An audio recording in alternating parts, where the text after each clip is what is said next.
Halo everybody, ketemu lagi bareng Bayu di podcast seri Nisano Test.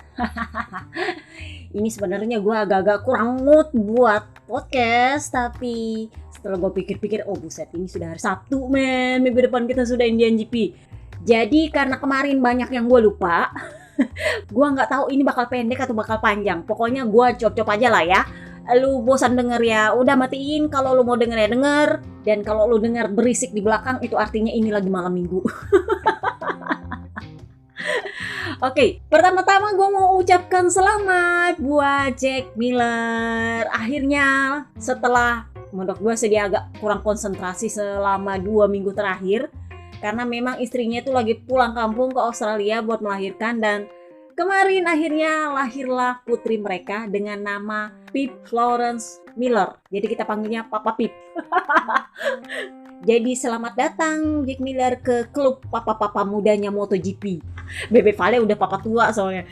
Oke, di tes kali ini, kemarin gue lupanya bahas apa ya? Oh iya, soal Albao itu bayangkan itu utang gue dari Catalan GP loh. Alvaro Bautista itu mengumumkan bahwa dia itu bakal wildcard di Malaysian GP Sepang. Jadi kalau kalian punya rencana untuk nonton MotoGP di Sepang, sepertinya kalau bukan itu adalah penentuan untuk Yurdun, kita bisa lihat juga Alvaro Bautista di sana. Kemudian rider Oplas, Iannone itu Papi Perigigi resmi mengumumkan bahwa dia bakal menjadi bagian dari tim satelitnya WSBK. Gua lupa itu tim satelitnya namanya apa, tapi yang jelas dia bakal masuk di sana. Selanjutnya gua utang apa ya kemarin? Kita bahas soal tes dulu. Yang pertama kita bahas adalah pabrikan yang paling anyep soal tesnya, yaitu Ducati. Kenapa? Karena para rider utama mereka pada absen semua, kecuali calon ikan new batal gagal, Jorge Martin. Yang lain itu rider-rider yang berprestasi pada cedera. Mulai dari Pecco Bagnaia yang memang nggak bisa hadir karena kakinya udah nyut banget. Kemudian Marco Bez juga nggak bisa hadir. Enea Bastianini sudah pasti nggak bisa hadir. Gosipnya kemarin yang gue terima di Misano, itu sebenarnya gue kan kemarin udah bilang 2 jari di tulang telapak tangannya itu patah, dan itu ternyata pakai plat semua saking patahnya. Jadi kalau kalian lihat dia masih bisa jalan-jalan sedikit, itu karena sebenarnya pergelangan kakinya itu nggak separah tangannya, tapi tangannya dia bilang sendiri ini sebenarnya lebih parah dari dugaan, dan dia nggak bisa paksa karena kan you know lah ya, itu tulang telapak tangan kan kecil dan itu 2 yang patah, jadi ya emang nggak bisa sembarangan bawa motor pun dia mungkin nggak secepat itu. Jadi yang absen adalah Bez, Pecco, Enea Bastianini, ditambah lagi yang terakhir siapa? Fabio Di Giannantonio. Jadi dia itu crash di FP3 ya apa ya? Gue lupa. Kayaknya di FP3 terus itu bahunya memar. FP3, FP2 dingnya sekarang, bukan FP3 lagi. Jadi hari Minggu tuh dia paksa turun track. Hari Senin sebenarnya harapannya adalah dia bisa turun track setelah jeda makan siang. Tapi setelah jeda makan siang, dia dapat saran dari dokter dibilang nggak usah dipaksa. Jadi udah dia nggak turun. Ditambah lagi Michel Pirro. Sang test rider itu sedianya adalah turun track juga untuk menguji beberapa part baru. Sebenarnya bukan motor baru, tapi beberapa part baru. Sayangnya dia juga cedera engkel kaki gara-gara diseruduk sama Papa Pip. Jadinya ya dia juga absen. Ada 5 rider yang absen dari total 9 yang bakal turun. Karena kan Michel Pirro test rider, jadinya cuma 4 rider yang turun. Sarko, Luca Marini, Alex Marquez sama Jorge Martin.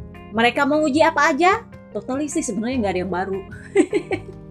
Kalau kalian lihat pic-picnya tes Misano, Ducati itu paling nggak ada gambarnya. Karena emang nggak ada barang baru men. Jadi mereka itu cuma menguji pokoknya setting traksi dan segala macam lah untuk persiapan hingga akhir musim. Tetapi kalau part baru dan sejenisnya, terutama motor tahun depan, no. Tapi itu emang udah bisa gue prediksi. Ducati adalah pabrikan yang paling nggak mau buru-buru soal motor baru. Dan biasanya kalau Pecco turun, Pecco bilang gue nggak terlalu peduli. Kenapa? Karena gue percaya sama Papi Perigigi. Begitu itu motor turun, biasanya bagus. Biasanya bagus. Kalau nggak terlalu bagus, biasanya setengah musim ke depan bagus lagi. Jadi Ducati itu paling nggak terlalu peduli soal mesin baru lah, apa baru lah untuk tahun depan, nggak. Yang mereka pikirin adalah gimana caranya untuk akhir musim. Jadi ya emang anyep sih di Ducati itu. Sekarang yang pabrikan kedua yang gue bisa bilang anyep juga. Aprilia, as you expect, nggak bakal turun motor baru. Karena biasanya itu paling telat dia turun di Valencia atau kayak kemarin-kemarin di Sepang baru nongol motor baru. Jadi ya sekarang mereka cuman uji sasis baru, aero baru. Si Papa Alis itu menguji motor tahun ini karena dia kan pakai motor bekas. Jadi dia menguji motor tahun ini, sementara Papa Kembar menguji sasis baru. Nah, ini nih yang menjadi kritikannya Papa Kembar. Dari San Marino GP kemarin kan dia udah komplain soal track. Dia bilang ini track terlalu banyak gripnya, jadi susah sayanya buat merasa nyaman. Karena memang sepertinya RSGP ini nggak terlalu suka dengan track yang terlalu banyak grip. Jadinya ketika dia menguji sasis baru, nyaris cilaka. Jadi dia bilang saya tuh sampai harus lompat dari motor karena itu motor nggak berhenti.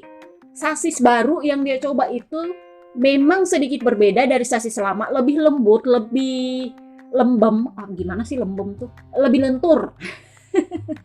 Dia lebih lentur. Jadi ketika di bumpy, sebenarnya sih dia stabil, tapi karena saking stabilnya susah buat berhenti. Jadi dia bilang, ini sasis nggak lebih buruk, tapi nggak lebih baik juga. Tetap ada plus minusnya, terutama di Misano. Jadi kalau mau nguji lagi ya mungkin perlu di track yang berbeda. Kita nggak bisa ambil kesimpulan di tempat ini karena memang ini track spesial untuk Aprilia, nggak terlalu cocok. Jadi emang wajar kalau nggak enak buat dipakai ngetes. Sementara untuk Papa Alis, Papa Kembar bilang kayak gini, sebenarnya kalau bisa saya itu pengennya para rider satelit ini pakai motor yang sekarang, motor pabrikan. Kenapa? Karena saya juga pengen dengar apa reaksinya Oliveira soal motor yang sekarang. Memang sih kalau menurut saya nggak terlalu jauh beda sih sama tahun lalu, tapi saya tetap ingin tahu apa reaksinya Papa Alis soal ini. Karena waktu pagi dia pakai itu motor RSGP 23, kemudian dia cetak waktu terbaiknya justru di sore hari ketika dia pakai RSGP 22. Jadi saya mau tahu apa kendalanya dengan RSGP 23 ini, apakah sama dengan kendala yang saya pikirkan. Kurang lebihnya sih seperti itu. Tapi ya menurut Papa Kembar ya kayaknya udah terlambat untuk meminta 4, paling enggak 3 motor pabrikan di Aprilia untuk saat ini. Soalnya aturan nggak boleh. Tapi ya mudah-mudahan tahun depan tiba-tiba kepentokan Rivolo, ya udah kasih aja motor pabrikan sama RNF. Ya cuan banyak sih Dato R. Jadi kalau kalian nanya tim satelit yang paling disubsidi di seluruh MotoGP, ya memang tim ini. Tapi untungnya adalah Aprilia sayang banget sama mereka. Karena memang dibutuhkan untuk pengembangan dan membantu performa mereka. Jadi ya menurut Papa Kembar kalau bisa mudah-mudahan di masa depan, paling nggak tahun depan lah. Kalau nggak bisa 4 dalam Aprilia ya 3 Aprilia pabrikan lah. Jadi kita lihat apakah Papi Pri Rivola bersedia untuk paling nggak 1 aja motor pabrikan untuk Papa Alis. Dan menurut gua itu masalah adaptasi lagi ceritanya. Kenapa? Karena dari motor bekas jadi motor 2024 memang agak aneh sih. Sementara dia juga baru kemarin mencoba motor 2023. Jadi sorry itu saya agak-agak pesimis bahwa Papi Pri Rivola bakal ngasih Papa Alis motor pabrikan. Tapi ya kali aja kepentokan, kalau pemegang saham bilang kasih ya kasih aja. Kemudian yang ketiga adalah KTM. KTM ini di luar ekspektasi gue bahwa mereka bawa mesin baru. Di luar ekspektasi gue. Kenapa? Karena tahun lalu mereka cuma ngetes sasis doang, sasis sama aero. Gak taunya tahun ini mereka bawa 2 atau 3 sasis plus evolusi pertama motor tahun depan. Kalau di Yamaha ya spek C atau spek B-nya lah. Jadi nanti akan mendapat upgrade di Valencia. Jack Miller itu bilang bahwa saya mencoba sasis baru, 2 sasis baru beberapa lap di pagi hari. Kemudian mencoba evolusi pertama mesin 2024. Ya udah itu aja saya muter-muter, kemudian sisanya di sore hari adalah menguji ban sama setup untuk race away. Dia nggak kasih komentar apa-apa sih soal sasis sama mesin. Kenapa? Karena dia bilang cuma beberapa lap soalnya saya ngujinya.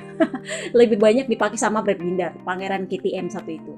Brad Binder bilang ya lumayan oke. Sasis barunya yang saya coba itu 2 atau 3 dan itu lumayan bagus lah. Saya mencetak waktu terbaik saya dengan sasis itu, berarti lumayan bagus. Tapi dia nggak kasih reaksi soal mesin 2024. Evolusi pertama itu dia nggak kasih. Francesco Guidotti, sang manajer itu juga bilang dua-duanya rider ini positif soal sasis. Yang menjadi perhatian adalah Pol Espargaro crash lagi. Jadi sebenarnya gue tuh agak-agak concern loh sama dia. Kenapa? Karena sepanjang akhir pekan San Marino GP dia 5 kali crash. Dan di tes Misano dia crash lagi. Katanya sih itu perkara rem kalau nggak salah. Entah rem, entah apa. Pokoknya dia bilang agak susah untuk menghentikan motor. Sama kasusnya dengan Papa Kembar. Untuk tes Misanonya, kalau di San Marino GP-nya itu dia 5 kali crash. Dan itu menurut gue agak-agak concern sih. Entah sarafnya dia atau refleksnya dia yang kurang. You know, karena dia kan punya tulang belakang itu hilang 1 ruas. Oke, selain 2 yang retak, 1 itu yang hancur. Nah, itulah kenapa dia bilang saya lebih pendek 1,5 inci.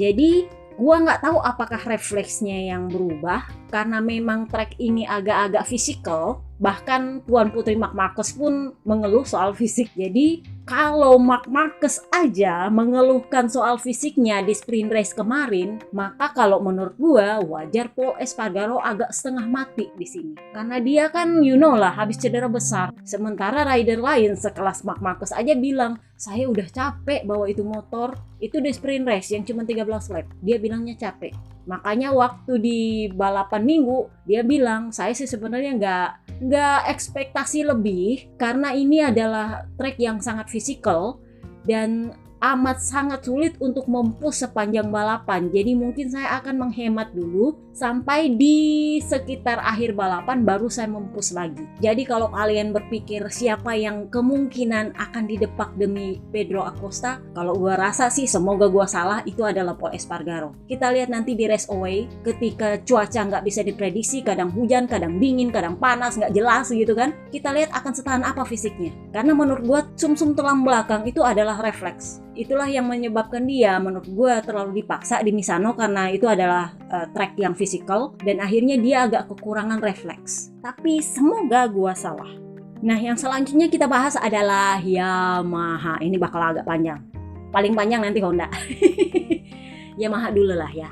Yamaha adalah salah satu pabrikan Jepang yang memegang janjinya, menepati janjinya kepada tuan putri mereka Jordan Blago, Snake Taro. Karena kan kemarin mereka menjanjikan mesin baru untuk Snake Taro di Misano.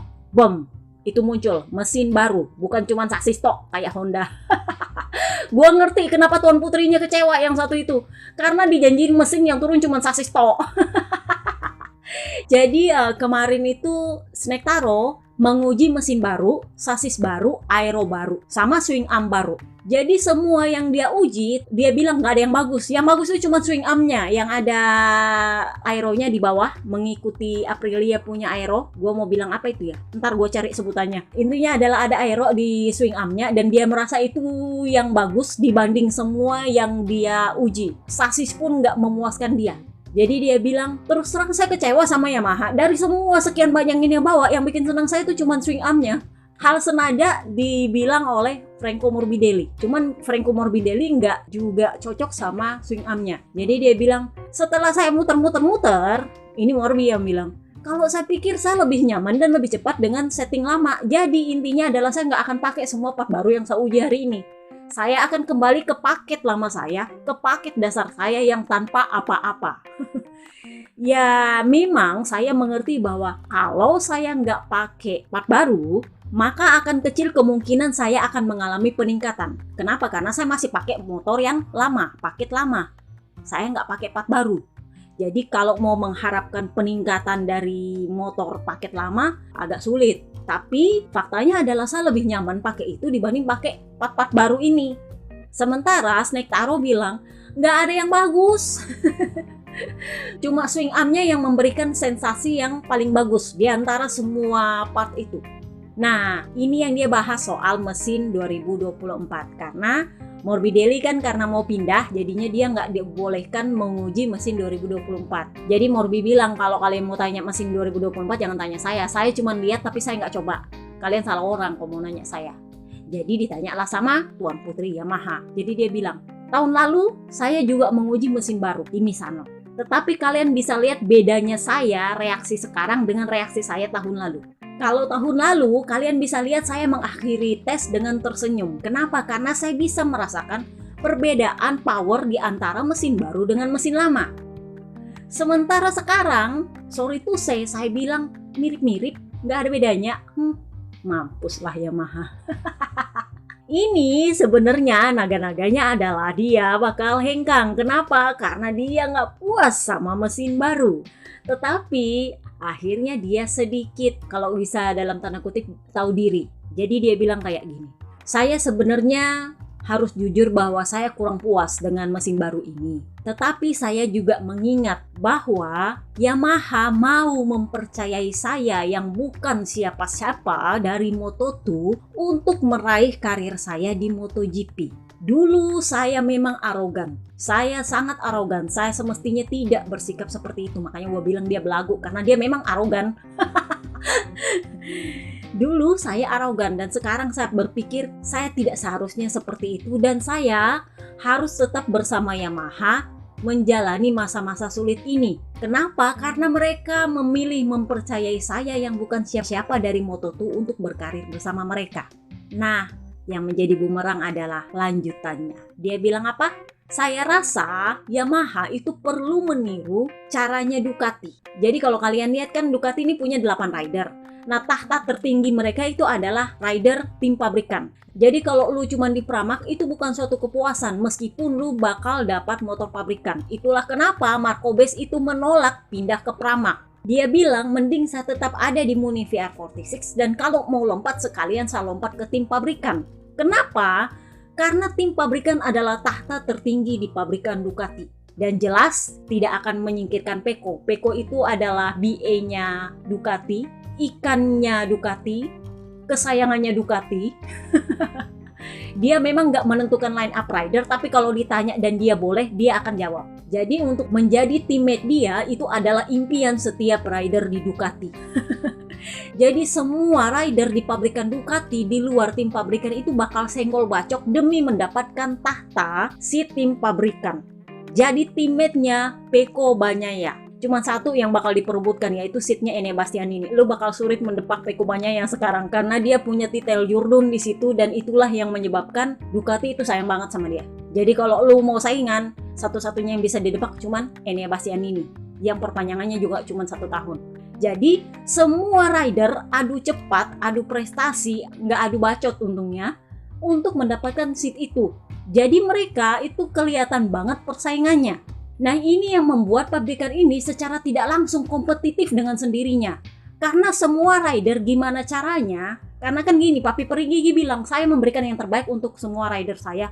Motor terbaik, sisa kalian mau gimana caranya pakai itu motor. Kalian bagus atau enggak, sisa kalian. Kenapa? Karena kalian nggak bisa bilang motorku beda sendiri, nggak bisa. Kenapa? Karena 4 motor bekas, 4 motor pabrikan. Kalau kalian bisa mengungguli motor pabrikan, oke, itu berarti kalian punya nilai plus. Itulah kenapa Enea Bastianini langsung lompat ke si pabrikan. Kenapa? Karena kalau lu berprestasi pakai motor bekas, poin lu itu nambah lebih dari yang pakai motor pabrikan. Itulah kenapa Jorge Martin kalah kemarin. Yang menang adalah Enea Bastianini karena dia bagus pakai motor bekas. Nah ini yang menurut Tuan Putri Jordan Melago Snectaro perlu dicontoh oleh Yamaha.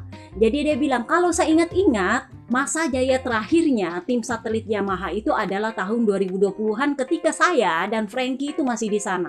Kami terbukti lebih cepat daripada rider pabrikan. Kenapa? Saya berusaha cepat, berusaha bagus karena saya mau kejar jadi rider tim pabrikan.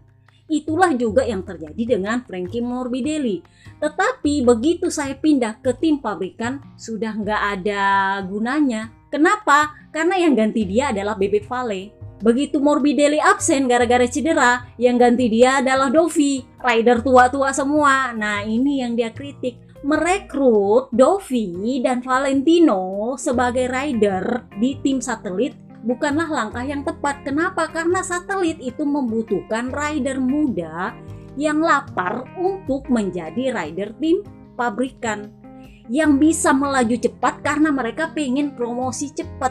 Sementara Dovizioso dan Valentino Rossi itu memang hebat, tapi mereka nggak selapar dan nggak secepat ketika mereka 10 tahun lalu. Jadi semestinya tim satelit itu merekrut rider-rider muda supaya mereka punya ambisi untuk jadi cepat, dan secara keseluruhan, secara pabrikan, kita bisa berprestasi sama-sama. Cuman kalau menurut gue ya percuma juga kalau mereka nggak cocok motornya. Contoh ketika dia Jurdun, itu kan motor hasil pengembangannya BB Vale di tahun sebelumnya, bener nggak? BB Vale masih ada kontribusi di situ. Dan saat itu sebenarnya Morbidelli bagus sampai ketika dia cedera lutut. Tapi sebelum dia cedera lutut, dia masih cepat loh. Jadi sebenarnya ini soal pengembangan. Begitu BB Vale pergi, pengembangan dialihkan ke dia, semuanya dipegang sama dia. Ujung-ujungnya nggak ada rider yang cocok. Even Morbidelli yang terpaksa harus merubah riding style dia total. Cuman untuk bisa adaptasi dengan caranya Quartararo. Lah sekarang dia mau nyalahin satelit rekrut orang-orang tua gitu? Nggak ada hubungan. Sorry to say ya, RNF dulunya adalah Petronas. Itu kalau nggak ada BB Vale kemarin bawa sponsor, mereka juga empot-empotan. Kenapa? Karena Petronas memang lagi pedit-peditnya untuk keluar dana di MotoGP. Karena mereka lagi fokus sama F1. Itulah kenapa begitu BB Vale pengumuman pensiun, bubar juga Petronas, menghentikan dana. Karena udah nggak ada dana. Sebenarnya bukan nggak ada dana juga, cuman kan Yamaha itu jual mahal banget kalau mau jadi tim satelitnya. Jadi mending mereka pindah ke Aprilia, di mana mereka justru mendapat subsidi besar-besaran di sana. Karena memang Aprilia lagi cari tim satelit. Daripada lu mutung di Yamaha yang sudah mesti bayar mahal, supportnya juga setengah-setengah. Ujungnya lu juga tetap harus nyari sponsor, kan setengah mati. Jadi memang kalau menurut gua nggak ada hubungan dengan BB Vale, nggak ada. Dan tim RNF itu bubar, itu bukan karena mereka rekrut rider tua, enggak. Tapi karena emang nggak ada duit. Jadi nggak ada hubungannya, Jaka sombong banget. Iya, tapi gitulah, dia merasa dia nggak mau dipersalahkan, gua ngerti. Alasan kenapa Morbidelli juga pindah karena dia memang sulit sekali untuk mencoba beradaptasi. Bedanya adalah di Ducati nanti kemungkinan Pecco akan menjadi guide dia, karena Marco B sendiri bilang, saya selama ini dituntun sama Pecco. Lu cuma perlu harus mau belajar merubah diri lu untuk bisa beradaptasi. Kalau lu mau belajar dan Pecco kasih clue, biasanya lu bisa berubah. Itulah yang terlihat sama Bes. Bedanya sama Luca Marini adalah satu, bakat. Kedua, memang postur tubuhnya Luca Marini memang agak-agak susah buat lebih adaptasi sih kalau menurut gua. Berat badannya aja udah beda karena dia berat di tulang.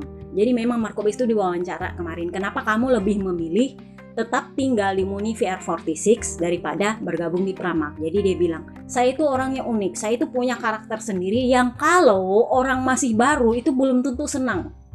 Jadi saya memang lebih memilih tetap bersama dengan tim saya yang sudah mengenal saya dan saya kenal mereka, daripada saya mulai lagi dari awal, kenalan lagi, terbiasa lagi, pelan-pelan lagi, meskipun pakai motor baru di Pramac.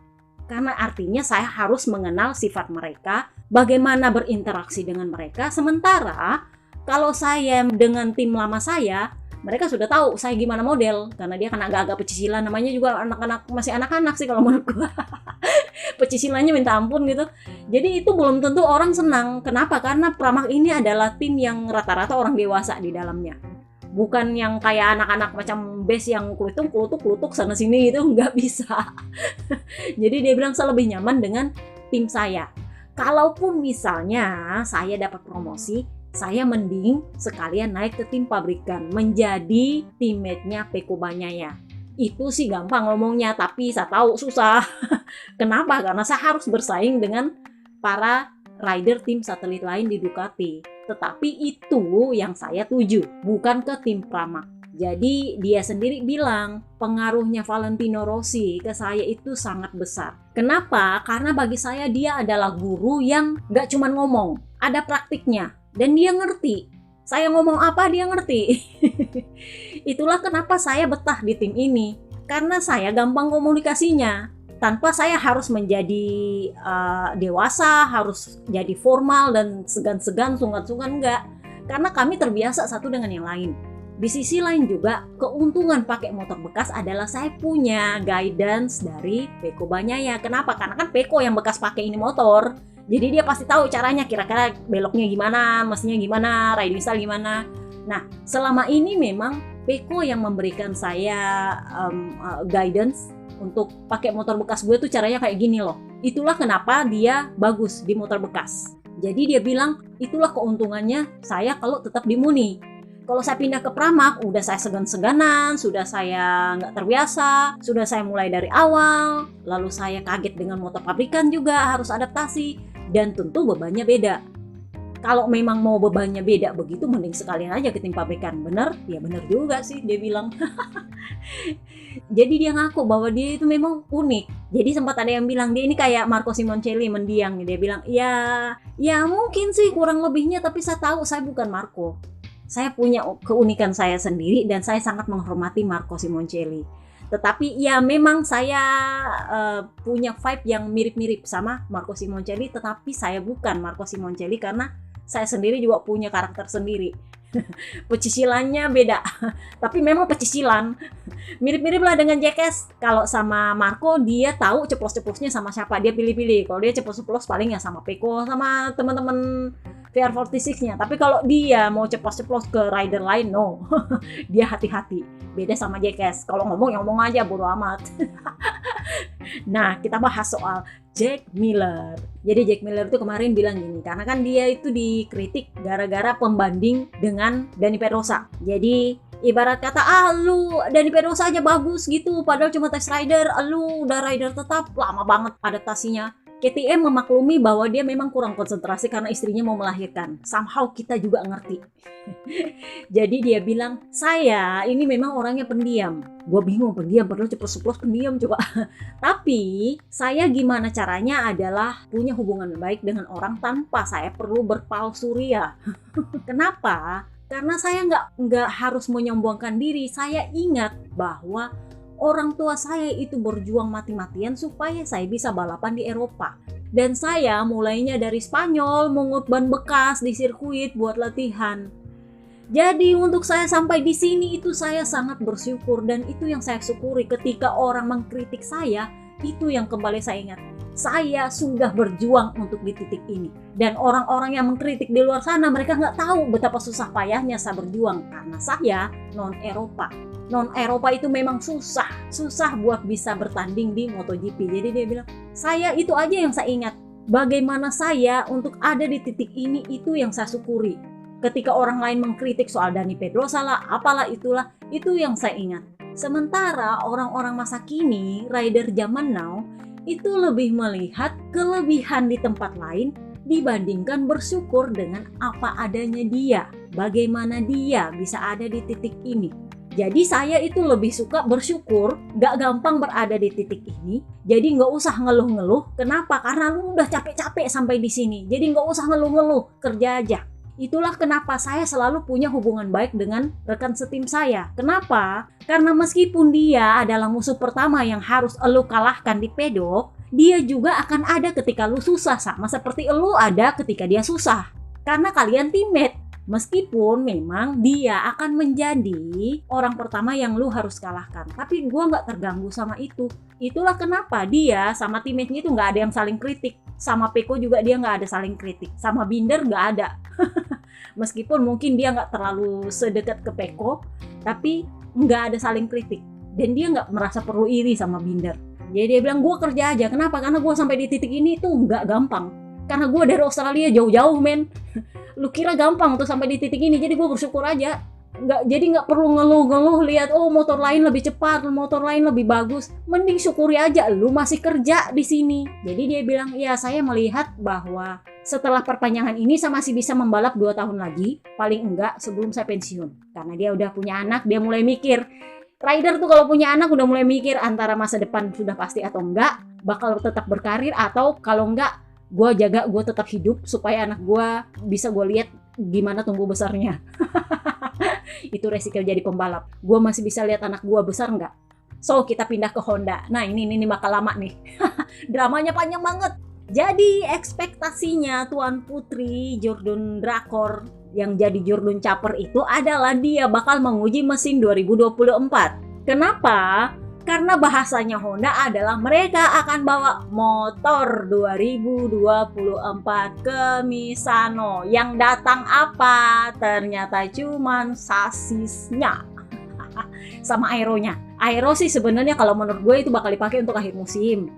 Tapi diuji sekarang, jadi bukan untuk Aero 2024. Tapi sasis kalau menurutnya Honda itu bakal 2024. Tapi menurut dia, kalau ini basisnya jelas kita harus kerja keras. Marc Marquez itu awalnya memang agak-agak optimis dengan motor 2024 yang dia pikir itu motor 2024. Karena ketika kualifikasi, dia itu kan sampai harus minta ngintil sama Dani Pedrosa, sementara Bradle itu bisa time attack sendiri. Jadi dia bilang sebelum tes Misano, dia bilang saya sih agak-agak optimis karena saya melihat Bradle memang riding style-nya berbeda, tetapi sepertinya motor itu bisa dipakai untuk time attack tanpa harus ngintil. Karena saya sendiri harus minta kintil sama Dani Pedrosa. Saya sebenarnya sih nggak niat buat minta kintil dia, tapi saya lihat dia datang dan dia sepertinya nggak keberatan saya minta kintilnya. Ya udah saya ngintil. Satu hal yang pasti adalah itu seperti deja vu ketika saya masih rookie dan dia masih menjadi senior saya di Honda. Saya ngintil dia untuk melihat gimana sih caranya dia bawa motor. Nah sekarang itu sepertinya kembali lagi. Jadi dia sempat ucap terima kasih sama Dani Pedrosa. Jadi mereka berdua itu Papa Yohan sama Marc Marquez itu menguji motor baru sepanjang sesi pagi. 35 lap kalau untuk Marc Marquez. Dan begitu sesi siang, tiba-tiba dia bilang saya mau bikin konferensi pers. Kenapa? Karena memang kelihatan bahwa ketika dia menjelaskan dengan bejibun insinyur Jepang di pedoknya itu, antara dua kalau bukan nggak ngerti, emang lagi capek. Jadi mukanya Papi Peripuik juga nggak enak, mukanya Kuwata nggak enak, ditambah dengan mukanya para injenirnya Jepang yang bikin penuh-penuh pedoknya Marc Marquez itu nggak ada yang entah senyum, entah ngerti, entah apa nggak ngerti. Makanya Marc Marquez bilang, saya nggak tahu apakah mereka itu nggak mengerti atau memang karena mereka lagi capek. Mereka baru datang. Jadi kan udah gue bilang di podcastan Marino GP, skenario capernya itu berhasil. Dia berhasil bikin pabrikan Jepang, petinggi Jepang, itu menurunkan hampir seluruh departemen balapan, suruh datang semua ke Misano. Jadi itu kan flagnya panjang. Jadi begitu tiba mungkin udah malam atau baru tiba kemarinnya. Jadi dia bilang, saya nggak ngerti apakah di pedok itu mereka ngerti atau memang karena mereka kelelahan. Itulah kenapa saya memilih berbicara dengan media. Karena mungkin menurut dia media lebih ngerti apa yang dia omongin daripada dia ngomong dengan orang Jepang yang entah ngerti apa yang dia omongin atau memang lagi nggak konsen. Jadi dia bilang kalau ini basisnya 2024 kita perlu kerja keras. Jauh dari harapan. Kenapa? Memang kelihatan riding style-nya yang diperlukan itu beda. Tetapi masalahnya tetap sama juga. Cetakan waktunya juga nggak lebih baik. Mereka malah cetak waktu lebih baik dengan motor lama di sore hari. Masalahnya juga tetap sama. Traksi sama grip ban belakang. Jadi dia bilang nggak kemana-mana ini barang kalau ini basisnya untuk 2024. Jadi saya akan memutuskan kembali masa depan saya sekitar di India atau di Jepang. Ada yang nanya wartawan, bukannya kemarin lu udah bilang bahwa lu masih ada kontrak tahun depan dan lu sudah tahu pasti bahwa lu bakal membalap di mana tahun depan karena kan masih ada kontrak. Artinya dia sudah bilang bahwa dia akan tetap di Honda tahun depan untuk menyelesaikan kontraknya. Itu di hari Minggu ketika dia bilang ya namanya juga gosip, gue cuma ngikut arus buat caper doang. Tapi begitu habis sesi pertama tes mulai lagi dia ngancam-ngancam Jepang. Jadi dia bilang ya saya akan memutuskan masa depan saya. Jadi ditanya bukannya kemarin lu udah bilang bahwa itu cuma bagian dari caper doang, lu udah bilang bahwa lu bakal memastikan masa depan lu karena lu masih punya kontrak. Begini maksud saya adalah saya ingin memutuskan akan seperti apa masa depan saya tahun depan dengan Honda. Saya punya 3 rencana, plan A, plan B, plan C. Yang kalau mau dikurangi ya paling enggak 2 plan lah, sisa 2. Dan saya akan memutuskan itu entah di India atau di Jepang. Saya akan memikirkannya. Karena tes ini memberikan saya kejelasan bakal seperti apa masa depan saya tahun depan. Dia bilangnya begitu. Ini lagi yang bikin heboh media jadinya, KBR bla bla bla bla bla. Ditambah lagi Papa Yohan ikut-ikutan ngedrama. Papa Yohan posting foto dia sama Marc Marquez lagi rangkulan. Terus dia pakai hashtag yang persis sama yang dipakai oleh Pique sama Neymar sebelum Neymar hengkang dari Barcelona. Waktu itu kan Pique bilang bahwa Neymar akan stay dalam bahasa Spanyol. Ujung-ujungnya Neymar hengkang. Nah ini yang bikin ribut para jorno. Jangan-jangan nih si Mir kasih clue bahwa sebenarnya Marc Marquez bakal hengkang. Tapi Marc Marquez akhirnya memperjelas ketika acaranya Estrella Galicia. Jadi dia bilang, satu, saya masih kontrak dengan Honda. Kedua, saya masih yakin dengan proyek ini. Ketiga, saya bukannya kecewa, cuman kurang puas aja. Keempat, saya mungkin sebenarnya nggak perlu mengumumkan apapun. Ngeprank lagi saudara, karena dia udah bilang kayak gitu. Mungkin sebenarnya saya nggak perlu mengumumkan apapun. Jadi maksud lo, ngapain lo bikin heboh? Tapi ya begitulah, itu adalah caranya dia untuk gimana menarik perhatian Jepang bahwa dia perlu perubahan besar. Nah, ini yang kita bahas soal teknisi. Kalau gue lihat-lihat, ini sepertinya Marc Marquez pengennya Jepang itu mengganti insinyur-insinyur Jepangnya dengan orang Eropa. Kenapa? Karena dia ngomong di pedok sama itu orang-orang Jepang, nggak ngerti. Dan dia nggak bisa expect bahwa mereka akan kerja lebih cepat daripada orang Eropa. Itulah kenapa dia sepertinya, gue bisa nangkep bahwa dia pengen ada teknisi insinyur Eropa sebagian besar kerja di Jepang. Jadi kalau dia ngomong, ya nangkep, ngerti ngomongnya apa. Karena kalau insinyur Jepang kemarin udah mungkin dia nggak ngerti, entah mungkin capek atau emang lagi nggak mudeng.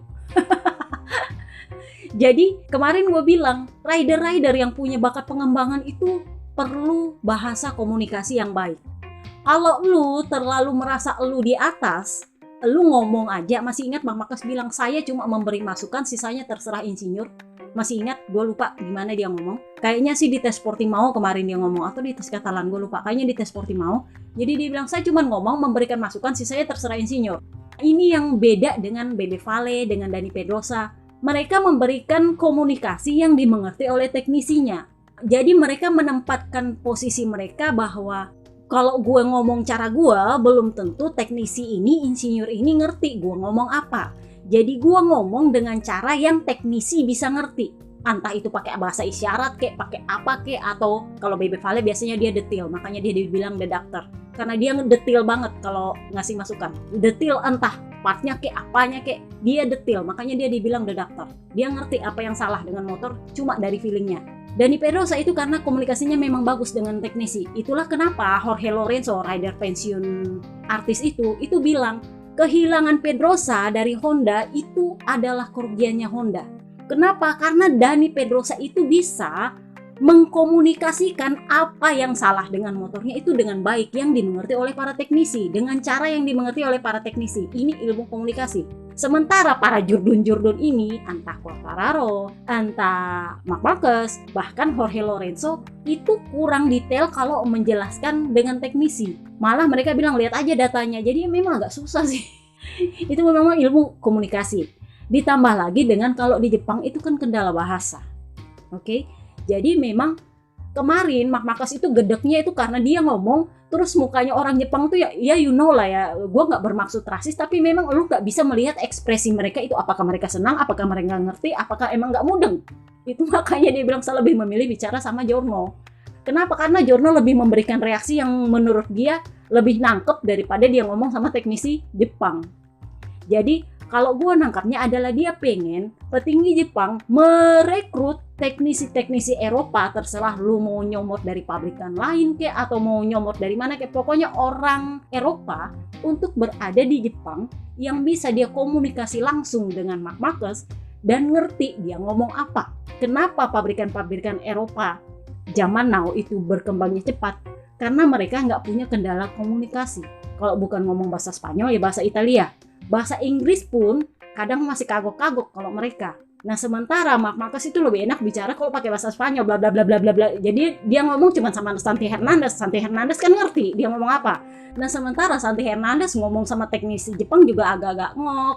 Ken Kawauchi itu memang dari Suzuki, tetapi di Suzuki itu mereka ngomong bahasa Inggris. Jadi proper English is needed kalau lu mau ngomong sama Ken Kawauchi. Nah masalahnya adalah kalau lu terbiasa pakai bahasa Spanyol dan mengekspresikan semua yang lu pikir pakai bahasa Spanyol, belum tentu Ken Kawauchi ngerti, dan gua ngerti posisinya.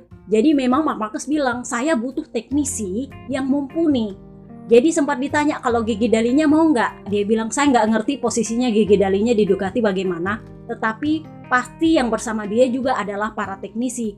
Dan para teknisi ini nampaknya mengerti apa yang dibutuhkan rider, dan saya butuh teknisi-teknisi seperti itu. Saya butuh struktur seperti itu.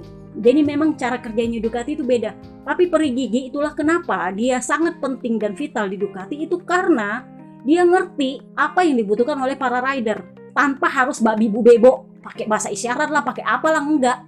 Kasih aja data, lu muter, kasih data, dia olah, selesai. Dia pinter baca data. Itulah kenapa Marc Marquez mau yang kayak gitu aja. Lu nggak perlu ngomong ABC, babi bu bebo, pakai bahasa Spanyol, pakai bahasa Inggris, pakai bahasa Jepang. Pokoknya kasih aja data, diolah, selesai. Jadi motor bagus. Yang semua rider bisa pakai. Kenapa? Karena jumlah data yang dikumpulin itu yang digabung, diolah sama-sama. Sementara kalau di Honda, ya pakainya cuma Marc Marquez, di Yamaha pakainya cuma Quartararo. Itu juga ya belum tentu mereka ngerti para insinyurnya. Jadi ya menurut lo. Nah, ngomongin Papi Peri Gigi, akhirnya kita bisa wawancara petinggi satu ini. Karena kan kemarin gue bilang, beliau adalah petinggi Ducati yang paling gak suka dengan kabar soal Marc Marquez bakal ke race ini. Dia adalah petinggi yang paling gak suka. Jadi akhirnya dia buka suara, karena selama di San Marino dia agak menghindar dari media. Sepertinya dia emang lagi gak suka diwawancara gara-gara itu. Kemarin setelah gosip itu mereda dan Marc Marquez mengakui bahwa itu adalah main game, jadi Papi Peri Gigi bilang gini, kami itu berusaha memberikan motor terbaik kepada semua rider. Akan seperti apa hasilnya nanti itu sudah tergantung rider. Kenapa? Karena semuanya kami perlakukan sama. Dan untuk itu diperlukan suasana yang kondusif di pabrikan ini. Bagi saya ini adalah planet Ducati. Gue jadi ingat planet Namek, Bo, waktu dia bilang planet Ducati. Ini adalah planet Ducati. Dan planet Ducati saya ini saat ini sedang dalam kondisi yang kondusif dan damai dan tenang, dan saya menyukainya. Dan saya tidak mau merusak itu. Seorang juara dunia masuk ke tim satelit Ducati itu jelas ada yang nanti bakal meributkan perlakuannya lah, apanya lah, ininya lah, itunya lah. Itu lo tau lah ya, ABR ada aja isi otaknya. Jadi memang menurut dia itu bakal mengganggu kedamaian planet Ducati saya. Makanya gue bilang kemarin dia adalah salah satu petinggi yang paling no ketika dia dengar kabar ini. Sejak awal dia memang no. Jadi dia bilang, ya memang saya lebih suka Morbidelli ada di Pramac daripada Marc Marquez di Gresini. Kenapa? Karena Morbidelli itu rider yang potensial. Dia itu mantan juara dunia Moto2. Dia juga kandidat Jurdon tahun 2020 di bawahnya Mir. Ketika Quartararo tiba-tiba terjungkal gara-gara songongnya dia bagus. Dan masalahnya adalah ketika dia mulai cedera. Sebelum dia cedera dia masih bagus. Ketika dia mulai cedera dan ketika dia kembali dari cedera, dia menghadapi adaptasi yang sulit di Yamaha. Ditambah dengan Yamaha yang juga sedang bermasalah. Jadi saya merasa Morbidelli ini masih punya potensi. Dia masih mau belajar. Buktinya adalah dia itu berhasil mulai membaik di musim ini. Kenapa? Karena itu adalah bagian dari adaptasi dia. Nah, karena Ciabatti udah bilang oke, Papi Peri Gigi udah bilang oke, gue sebenarnya agak-agak optimis. Ini Morbidelli mestinya sudah oke, tapi kapan pengumumannya? Jadi gosip berhembus sepoi-sepoi. Ini lagi-lagi adalah masalah termin. Jadi mereka mintanya 2 tahun, sementara Ducati maunya 1 tahun. Kenapa? Karena menurut mereka 2025 ini pasar rider bakal rame dan mereka lagi melihat yang mana yang potensial. Tetapi VR46 bukan nggak punya senjata juga. Jadi dia bilang gimana kalau 2 tahun kalian bisa mengikat semua anak-anak VR46 di Ducati, dan itu artinya kami akan tetap bersama kalian perpanjangan. Jadi Papi Peri Gigi bilang gini, saya tahu Valentino Rossi itu punya sejarah panjang dengan Yamaha dan Yamaha pengen banget punya satelit VR46. Tetapi saya cukup percaya diri bahwa VR46 bahagia bersama kami, senang bersama kami. Timnya senang, ridernya senang, apalagi yang kurang. Jadi dia bilang kan Valentino, ridernya Valentino. Itu artinya Peko juga termasuk. Artinya Morbidelli juga termasuk dong. Jadi memang sepertinya ini masalah termin dan gaji sih. Kalau gue sih pikirnya malah lebih ke masalah termin. Kenapa? Karena memang diusahakan banget supaya 2 tahun, karena 1 tahun itu sementara lu ada di tim lain di luar Muni VR46 itu agak-agak kurang aman.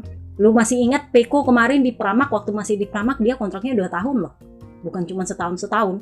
Jadi Ducati itu kekehnya setahun, VR46 maunya 2 tahun. Jadi ini gua nggak tahu. Jadi bukan berarti dia batal di Pramac, enggak, cuman masalah terminnya aja, gimana caranya nego-negoan gitu. Jadi Ducati bilang, lu mau apa enggak setahun? VR46 bilang 2 tahun lah, biar lu juga ada jaminan kita perpanjang lalu. Jadi ya kita lihat lah nanti akan seperti apa perpolitikan. Tapi yang jelas mereka ada senjata masing-masing lah. Kalau Morbidelli sekarang kan umurnya 28 masuk 29 mungkin ya. Kalau habis 2 tahun kemungkinan kalau dia gagal menang ya dia bakal ke Superbike dan Ducati memberikan jaminan. Karena Bebe Vale sepertinya nggak mau lagi dengan Yamaha. Sorry to say. Jadi itu adalah bagian kesepakatan, dan menurut gua Bebe Vale juga bilang kalau lu kasih 2 tahun kita pakai Ducati full motor latihan. Bener? Karena kan selama ini pakai R1 Yamaha. Jadi gua mencium bahwa VR46 sedang berusaha melepaskan diri dari Yamaha. VAT masuk di KTM itu tanda bahwa ada kemungkinan mereka pakai KTM di range. Sementara motor Ducati itu untuk latihan di track. Jadi 2 merek, why not? Memang Yamaha menyediakan berbagai jenis fasilitas dan motor yang bagus, tetapi masalahnya adalah timbal baliknya apa? Bebe Vale sekarang di Yamaha statusnya cuma BE doang. Anaknya malah pada dibuang-buang. Itu yang Bebe Vale kecewa. Kemarin ada yang nanya, Bayu, Yamaha tahu nggak kalau Bebe Vale kecewa? Ya kalau menurut gua ngapain dibahas? Karena udah terlanjur dibuang Morbidelli. Ngapain ngomong gua kecewa sama lu? Ya percuma, ngapain juga diomongin? Nggak akan ada yang berubah. Jadi memang Bebe Vale okay, do your things, I do my thing. Jadi dia malah ngomongnya sama Ducati. Di Austria, di Misano, Bebe Vale itu nyaris nggak pernah mampir di Yamaha, malah di topinya doang ketulis Yamaha. Sisanya adalah dia nangkringnya di Muni VR46 ngomongnya sama Ducati. Ya maaf. Karena memang kalau gue lihat Ducati itu kalau mau melepeh rider itu ditanyain dulu, diomongin dulu. Contoh sama Sarko. Sarko itu ditawari masuk ke Gresini. Papip Ciabatti yang bilang. Jadi Sarko itu sebenarnya bukan mau dibuang ke WSBK, bukan. Dia itu kami tawari opsi 1 tahun, bukan 2 tahun. Kenapa? Karena tahun 2025 itu pasar rider bakal rame banget. Kita sengaja kasih 1 tahun karena kami ngerti mungkin lu bakal pindah. Entah itu mungkin lu malah bakal naik ke tim pabrikan, kan kita nggak tahu. Karena kan ini perpanjang aja cuma setahun. Jadi kalau lu bisa menang tahun depan, paling nggak sampai Juni tahun depan, pertengahan musim, ada perkembangan, dan lu bisa membuktikan bahwa lu layak untuk tim pabrikan, lu mungkin malah naik ke tim pabrikan. Jadi sepertinya memang Ciabatti, sorry to say, menurut gua ada tanda-tanda bahwa ini bakal didepak, sorry to say. Karena Ciabatti udah mulai mikir ke sana. Nah dia di Gresini itu belum tentu pakai motor bekas. Kami menawari dia sebenarnya motor pabrikan juga, tapi dia malah lebih memilih ke LCR karena dia berpikir bahwa kami akan membuang dia ke WSBK. Meskipun kami sendiri tahu proyek WSBK itu penting, kami itu membuang dia ke WSBK itu bukan dibuang. Kenapa? Karena kami ingin dia menggantikan posisinya Alvaro Bautista yang kemungkinan itu akan pensiun di usia 40 tahun. Jadi bukan dibuang, karena motor kami di WSBK pun bagus. Karena kami percaya dia ini bisa bagus. Ketika dia dilepas sama KTM, tidak ada tim yang mau ambil dia, kami yang percaya sama dia. Dia malah sempat mikir mau kembali ke Moto2 karena nggak ada tim yang mau ambil dia, tapi kami percaya sama dia. Yang kami sayangkan adalah dia tidak percaya pada kami. Tetapi oke lah, nggak masalah, itu pilihannya dia. Mungkin dia merasa lebih bagus di LCR, meskipun saya sendiri kurang yakin bahwa LCR akan menang dalam 1-2 tahun ke depan. Tetapi ya oke lah, mungkin itu keputusan dia, saya menghormatinya. Jadi, buset udah panjang banget. Sorry ya. Udah gue bilang karena kemarin kelupaan jadinya panjang. Kita belum bahas ban loh ya. Jadi kita bahas ban lagi. Jadi kemarin di tes Misano itu rider menguji ban depan untuk 2025 dan ban belakang untuk tahun depan. Beberapa rider menyukai ban belakangnya karena menurut mereka itu adalah gabungan antara medium dengan soft. Kecuali Aprilia agak kurang suka. Kenapa? Karena memang Misano lebih banyak grip, jadinya nge-grip banget dan dia kesusahan pakainya. Nah, sekarang kita bahas soal perubahan aturan MotoGP. Jadi kemarin itu diputuskan yang berlaku segera itu adalah soal dalam kasus di lap terakhir rider itu finish tidak bersamaan dengan motornya. Gua tuh sempat mikir, oh mungkin maksudnya adalah kalau lu crash di tikungan terakhir atau pokoknya di lap terakhir lah, lu bisa sprint lari sampai di garis finish dan itu kehitung. Jadi mereka bilang dihitung yang mana lebih duluan, motornya apa ridernya. Ya kalau gue pikir sih mungkin sebenarnya ridernya lebih duluan, tapi bisa nggak ya motor lebih duluan sampai ke garis finish daripada ridernya? Tapi itu kasusnya. Jadi untuk kasus yang kemungkinan sangat jarang terjadi, rider masuk di garis finish berbeda dengan motornya, maka yang dihitung adalah yang mana yang lebih cepat. Kemudian perubahan kedua adalah warm up hari Minggu itu dimulai 5 menit lebih awal, tetap 10 menit waktunya tetapi 5 menit lebih awal. Karena rider itu meminta untuk lebih ada waktu di antara warm up selesai dengan fan parade. Fan parade itu yang rider keliling-keliling sirkuit. Nah, itu mereka minta jeda waktunya lebih banyak supaya ya ganti baju lah segala macam. Pokoknya banyak persiapan lah ya. Karena mereka juga perlu ngomong dulu sama teknisi soal hasil warm up-nya mereka. Mereka perlu waktu. Jadi dimajukan 5 menit. Itu aja sih yang berlaku segera. Nah, yang berlaku tahun depan itu adalah wildcard. Wildcard yang tersedia adalah 3 untuk satu musim.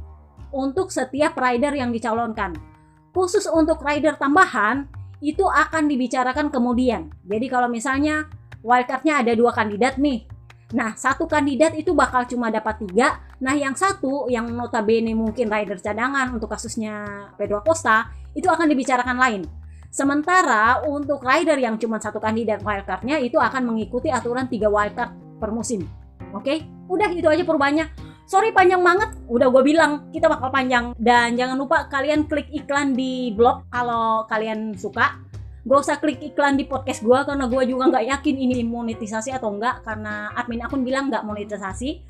Terus buat yang kemarin bilang fanpage otomatisnya, autopostnya sudah gak aktif, gue sempat tanya admin akun, dia bilang sepertinya ada yang mencoba ngehack akun dia, jadinya otomatis ke lock. Katanya sih sudah bagus.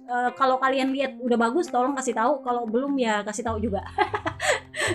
Pokoknya intinya adalah kalian klik iklan aja lah di blog, karena cuma di blog itu buat admin akunku yang tersayang. Ini pasti banyak banget, 1,5 jam kayaknya yang dia edit. Oke, see you next time guys, bye bye.